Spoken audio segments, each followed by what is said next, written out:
कुसे गाउँपालिकाको माटो सुगन्धित मनमा बस्ने ठाउँ बडा तिनको छाया भित्र हाम्रो प्यारो गाउँ।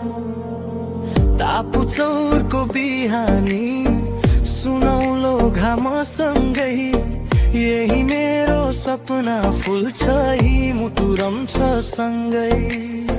डाँडा पाखा हरियाली खोलाको मिठो स्वर आमाको माया मिसिएको त्यो आफ्नै घरद्वार। मेलापात र चाडपर्वमा हाँसो गुन्जिन्छ यहाँ। तापुचौरको नाम सुन्दा गर्वले भरिन्छ छातिया। गाउँपालिका मोरा रातिको पहिचान